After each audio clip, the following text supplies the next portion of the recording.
Hey guys, it's IC Alexander again, and well, today I'm going to do what I talked about in my last video that I said I would be my topic. I'm going to do the classic HPA versus CO2 in any form. In this case, well, I've got 12 gram powerlets, but I'll get to that in a minute. So, well, where do we start? Let's just see. Let's start at the beginning. The very first paintball marker used for actual, paintball as a sport was a marker called the Nell Spot, normally used by the Forestry Service and ranchers to mark cattle and dead trees and other such things. And they were powered by these, which are 12 gram CO2 powerlets, which if you've ever fired off, a Crossman air rifle, anything like that, this is exactly the same type of air source. Well, I shouldn't say air source because it's not air, but the same type of power source that you would use. And some people to this day still use these, myself included, when I play basically modified stock glass with my Phantom. So, what are the advantages of using CO2? Well, there are a few. Some guns, for example, a lot of the Palmer's markers are built to run on CO2 for a variety of reasons. One, well, CO2 holds its pressure right down to the end of the tank. The pressure doesn't decrease. So, let's say it's realistically, 900 plus PSI that comes out of this little powerlet, in a pulse of air. It will hold that pressure, assuming that it's, relatively warm outside, right until the very last shot, and then there's no gas left and pressure's gone. So, that's one of the advantages of using CO2, if it's warm enough, is that it holds pressure a lot better than air does. Air, as you fire, the pressure inside the tank itself will drop, and drop, and drop, and drop until you can't shoot anymore. So, why would anyone use these? Well, especially in the modern age, given, electronic markers and other such things. Well, me, it's fun. It's a challenge. And, well, playing pump, I'll tell you. I'll show you here. This marker here, which is my Phantom, pardon me, I'm just turning it around. So there's my Phantom. As you'll notice, it does have a 12 gram changer on the back. This one's a dropout, so you turn it over. The 12 gram goes in like that, slides in, screw this down, you hear a pierce, fire off your shots. After about, 30, 35 or so, you just undo this, and the 12 gram just drops right out, hence the name dropout, and bang, in goes a new one, and off you go. So, like I said, this is the way that paintball used to be played. 12 gram powerlet. They weren't normally direct feed. This is a newer model of the Phantom. But I still play, when I play with this, I play with normally a very small hopper, or I do have a spring feed as well, which is hence the name modified stock glass, because it's still parallel to the barrel, but the spring causes it not to rock. But that's a little outside my scope of this video. I'll get to that in another future video. So, why would I use CO2 in this particular marker? Well, Phantoms were built to run on CO2. They are extremely efficient. The stock springing, I haven't changed anything. I'm running the same stock valve spring and the same stock hammer spring as came with this marker from the factory, from CCI. I can get about 35 usable shots. I just tested that a few minutes before I filmed this video, and it's about, let's see what it is. It's 10 degrees outside, so it's not overly warm. If it were, say, the summer, and it was, 25 degrees and up, I could probably extend that out and probably get 35 or 40 usable shots before I had to change 12 gram. So it's one of the most efficient uses if you have, like I said, a high enough temperature for guns like this. So, there's your pros of using CO2. Well, keeps its pressure right to the bottom. If it's warm enough, it can be great. And, well, you can have a much lighter setup, because I can carry my Phantom fully loaded with paint and this, and it's under 3 pounds. So, nice and light, nice and quick. What are the disadvantages of using CO2? Well, if it's cold, it doesn't as readily transition to a gas, so a lot of times you're sucking liquid directly into a valve. Some markers, for example, the Tippmann FA, are designed to run on liquid CO2, so you have what's called the siphon tank, which directly siphons liquid into the valve. Now, that's not too common. especially in this day and age. Most markers, if you're going to run them on CO2, you want an anti-siphon, meaning the tube that goes in is actually above the liquid level. So all it's drawing is gas, which is perfect. That's what you want. You want gas. You don't want liquid getting into your valve if your gun isn't designed for it, which not many are. So when it gets colder, it doesn't as readily transition. See, a lot of times you get erratic velocities. You'll get breaks from too much pressure on the ball. All sorts of other things can happen when you use CO2 if it's too cold out. So those are sort of your cons. But like I said, there's a number of pros.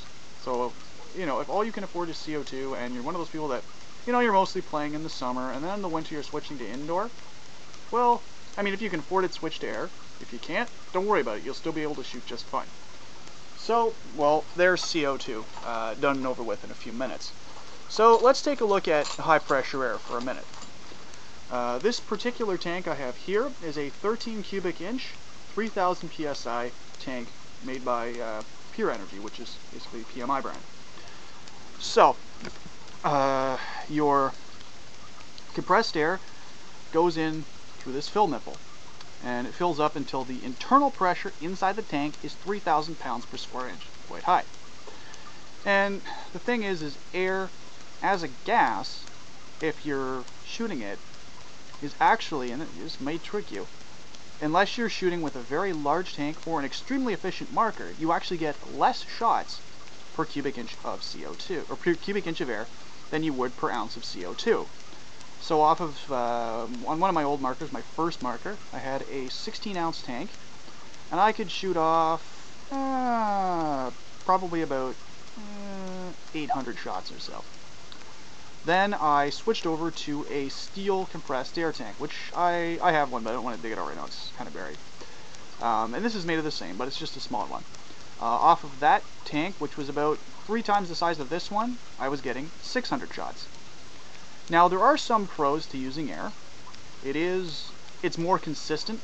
The pressure is applied a little more consistently on CO2 because it's not affected by temperature, so you don't get all sorts of spikes if it's cold or if it's hot or anything like that. That's a nice benefit. As well, air is completely clean. CO2 is by definition a dirty gas, meaning it leaves sort of a residue inside your gun after a while. So you have to take your gun apart and clean it a fair bit with CO2. Whereas with air, unless you're breaking paint, you don't really have to do anything other than your normal maintenance, oil your O-rings, maybe take apart and service your valve or whatever you have. You don't have to do too much. So there's air. It's like I said, you've got more consistent shot to shot, no spikes, and you can fire a lot faster without shoot down because of course CO2. Its transition, it takes a while, and you can be shooting snow out of your barrel because it's shooting liquid. Liquid hits air and snow. So air has a lot of uses. There are some markers that are built, like I said, to run on CO2, and they'll still run on air, but they won't run as well. So most of the Palmer stuff built to run on CO2. Will it run on air? Sure. Will it run as well on air unless you respring it? Probably not. So that's one thing. Now, comparing the two for a moment, which I've just done here, but looking at them, it all comes down to a few factors. 1, what type of a field do you play at? 2, how much do they charge you for each gas? So if you have both gases in your marker, we'll run both gases. Which one is cheaper for you? If you can afford it, air. If you can't, CO2, obviously. As well, if you're wanting to play stock class, well, you're pretty much limited to CO2 because that's what stock class markers run on. They take a 12-gram powerlet, usually in the bottom tube, or in my case, in a dropout changer. So that's kind of CO2 in a nutshell. Why would you run air? Well, a great majority of the markers out now will not run on CO2 unless you do some serious modification, different regulators, different valves, all sorts of crazy stuff. But with that said, CO2 can have its uses. It can be extremely efficient if you're in a hot environment like an indoor field where you're not going to worry about the tank freezing too much, so you'll be good with that. It's good if you're on a budget. It'll still work. and it's also good if your marker is designed for it. So if you're shooting, say, an old Tippmann FA, or just about any Palmer's gun, well, away you go. So that's sort of basic things. I would say, depending on your playstyle, you have to pick the gas that's best for you. Now on to price. I'll just touch on that for a minute. On price, for this package of 12 grams, which is a 25 pack, I've used 3 of them for testing and other such things. I paid, I think it was about, what did I pay? I think it was about 18 bucks or so, which was a little high. I mean, if I buy them in bulk, you can get them for 50 cents each, but you have to buy a lot. You have to buy like a couple hundred at once. And if you're like me, where, you know, you're only playing stock class a few times a year, or you're doing it in the summer, well then, okay, sure, you know, it's not too bad. And especially if you have an efficient marker, this one pack could last you 4 or 5 outings, which is nice. Meaning you're spending $5 an outing, and that means you have your 12 grams and everything else. If, for example, though, you're, you know, let's say it's very, very cold, well, then you have to switch to air. Air tanks like this one, this was $69 at DMZ Paintball. Most tanks now you can get 48 3000 if you buy them online, are about $50. These are about $59 just because they're, you know, they're specially made. There's not too many of them made because they're made basically for pump play for all intents and purposes because they're smaller. But air is getting to the point where, you know, pretty soon the only people shooting C02 will be people shooting Palmers, people that have markers designed for it, because air is becoming cheaper and cheaper and cheaper, and almost the de facto standard in all price ranges. Because, well, you know, a C02 tank is about 30 bucks, and for the extra, you know, the extra 20 bucks, why not buy air? Okay? You're not doing as much damage to your O-rings with the temperature changes. It's more consistent, and there's a few other reasons. So, what I would say is, well, like I said, on the price, 12 grams they can be a tad expensive, but they're a great, fun way to play. Bulk CO2 tanks are kind of going the way of the Dodo. You can find them, but they're not as commonly sold unless you're going to, say, Canadian Tire or something like that. Not too many pro shops carry them anymore. And then, well, you can look at air. You can get, like I said, you can get them in any size. You can get them from this size, 13. You can get them a little bit bigger at 22, or I believe 27 is the biggest of the smaller tanks. Then you move up to 48 3000s, and then you can go into the 4500 PSI systems where you can get 45, 45, 68, 45, 110 cubic inch, 88 cubic inch, all sorts of different sizes. And those are also available in 3000 PSI versions as well. So there's a number of different options when it comes to air tanks. It's basically all, how tight do you want your setup? Do you have access to remote lines? How much money you got? There's a number of different issues. So anyways, that's basically my talk on, you know, CO2 versus air. So I hope it was informative, and I hope that, well, you know, it helped those of you that are, you know, kind of on the fence or brand new players, what gas to pick, and, you know, sort of where to go with paintball. Anyways, I'll talk to you guys later, and my next talk will probably be on the politics of paintball as addressed in my previous video, so take a look. I'll talk to you guys later. Bye!